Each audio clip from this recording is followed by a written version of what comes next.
কেন্দ্রীয় বিএনপির নির্বাহী কমিটির যুগ্ম মহাসচিব হাবিবুন নবী সোহেল বলেছেন, গণ অভ্যুত্থানের মধ্য দিয়ে স্বৈরাচারী শেখ হাসিনা সরকারের পতনের কারণে বিচার বিভাগ আবারও স্বাধীন হয়েছে এবং তত্ত্বাবধায়ক ব্যবস্থা পুরোপুরি প্রবর্তনের পথ সুগম হয়েছে।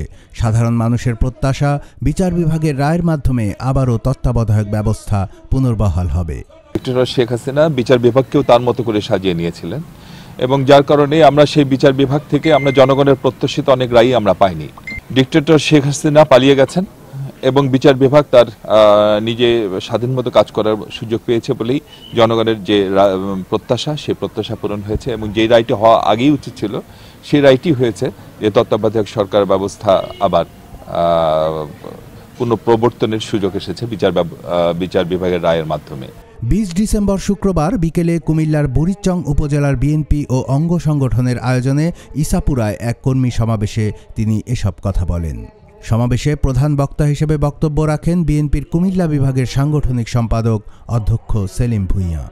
হাবিবুন নবী সোহেল আরও বলেন, অন্তর্বর্তীকালীন সরকারের কাছে জাতির প্রত্যাশা খুব শীঘ্রই দেশে একটি নির্বাচনের ব্যবস্থা করে নিরপেক্ষ নির্বাচন উপহার দিবেন।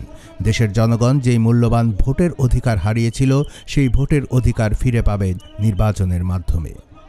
সমাবেশে উদ্বোধনী বক্তব্য রাখেন কুমিল্লা দক্ষিণ জেলা বিএনপির আহ্বায়ক এবং কেন্দ্রীয় বিএনপির ত্রাণ ও পুনর্বাসন সম্পাদক হাজী আমিনুর রশিদ ইয়াসিন।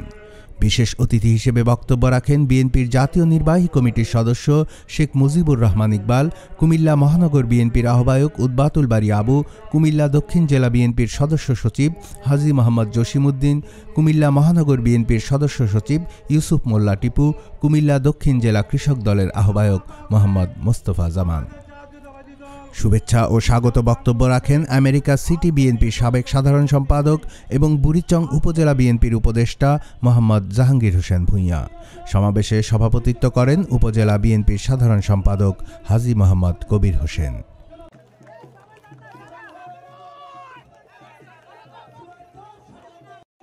কুমিল্লার কাগজ নিউজ ডেস্ক।